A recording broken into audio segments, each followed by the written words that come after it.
How's it been being back so far? Oh, it's been great. You know what I'm saying? The vibes are good. Obviously familiar with a bunch of guys. Just laughing and having fun and, getting ready for season. Two preseason games in. Obviously, you spent time in the backup point guard role, Yeah. in the starting lineup. Yeah. So what has that adjustment been like playing with Kai and then playing with Jay? Yeah, I mean, I think, obviously all of this stuff is good, being able to have different lineup combinations, get a feel for playing with different people. Obviously, we know, like, once Luka comes back, that's a really drastic shift because he's going to dominate the offense for sure. So I think we've got to learn how to play without him, and then obviously when he comes back, we got to learn how to play with him. Obviously, I've done it for a long time, but just saying in general as a team, like, we got to start to realize, like, all the different styles that we're going to kind of throw at teams. What was it like having Klay out there? Obviously, you got an assist for that first game. Yeah, no, I mean, obviously an honor to be able to get him his first assist in a Mavericks uniform. But yeah, other than that, I mean, we're going to try to feature him, try to feed him, especially in the preseason, get him going. I think you guys kind of saw that. And just playing around the main guys, trying to make sure they catch their rhythm, because that's what's going to carry us as the season progresses. You talked about the guards and the wings. Last time you were here, you didn't have Lively, Yeah. Gafford. Yeah. So how's it having two lob threats and two big guys that can defend the rim here in Dallas? Yeah, I mean, first and foremost, we had DP, and I think, underrated. DP just does the right things at all times, sets great screens, just kind of knows the right passes, the right back door, knows the right reads at all times. Obviously, from an athleticism standpoint and a length standpoint, Lively and Gafford kind of in two separate categories than DP.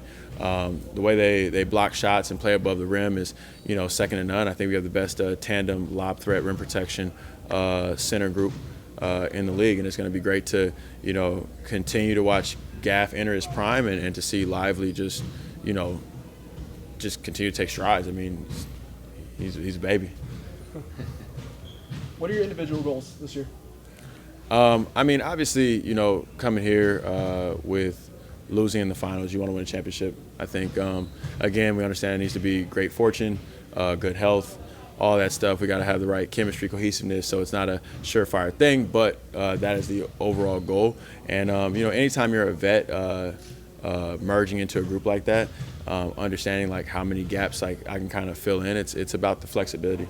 So, like I said, Luka comes back and you need me to be a 55+% corner catching three guy, well, that's what I'm going to, put a lot of focus into. If we're in a dry spell defensively and I need to, pick up full court, I did some of that too. If we're talking about attacking the basket or making reads and passing or whatever, like, I think that's kind of why they brought me back. It's because it's a I don't want to say ace card because it's not an ace card, but, like, it's just a card that you can kind of, in any facet of the game, you kind of be like, here you go.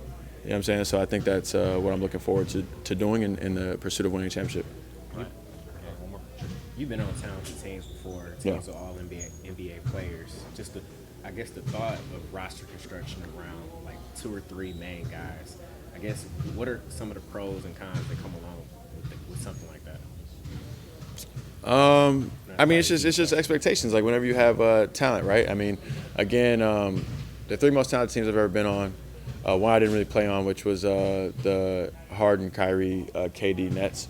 Obviously, I was hurt at the time, so I didn't really get to experience that. But, the talent spoke for itself, even guys like Blake Griffin, et cetera, coming off the bench. Then you go to last year's Lakers team, and I had said, it's probably the most talented team I played on up to date, which, for me was true. I mean, I think what LeBron and AD can do are phenomenal, and 2 top probably 10 guys in the league or whatever you want to call it. But then you come to this team, and I think obviously you got the MVP, probably front runner. But then you look at the overall depth. You, again, like I said, probably the best clutch shot maker, a top 2 or 3 shooter of all time. And then just across the board, you can argue you're 2 or 3 deep at every position. Some of it with youth, some of it with experience, championship experience at that. It's a very special group. I'd have to say probably the most talented. I mean, it's hard to continuously make that declaration year over year, so I don't want to, get ahead of myself. But, we have a chance to do something special, and again, it takes good health, good fortune, those things. But, it's right there for us to do if we all buy in. Can you elaborate on the youth of the team? Well, well, look at it. So you've got right a couple guys over 30, then you got a lot under 30, right? Lively obviously is a baby. Jaden's not old. Q isn't.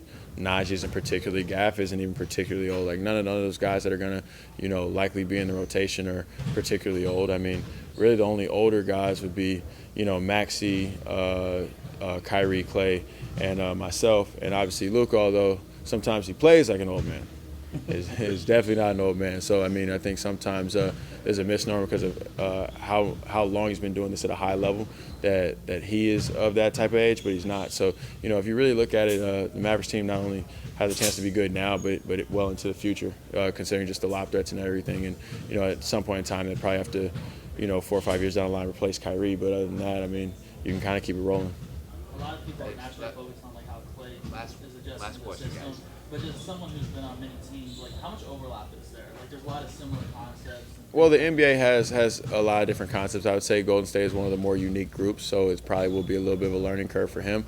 But one thing that you can't teach is that shooting, not at that type of level, right? So for him, I think we're gonna in a lot of ways play around him. We're going to look to get him shots. I think you saw that in the game yesterday. We ran plays multiple times. We were looking to pin down and flare screen and back screen and all types of things so we can get him in his familiar spots. So some of this is going to be us, adjusting to him as well because, like I said, he's top 2 or 3 shooter of all time. All right. Thank you, Spencer. No problem. Appreciate it. Thank you.